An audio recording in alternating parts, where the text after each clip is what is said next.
Bueno, no sé si se apreciará que está todo girado, o sea, no vuelve a su sitio.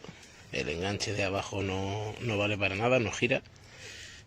Escuchar el ruido que hace cada vez que se estira y el bloqueo. Este es el ruido que vas a ir llevando cuando tu animal vaya andando. ¿Vamos? Cada vez que él pare, tú vas a estar escuchando este ruidito.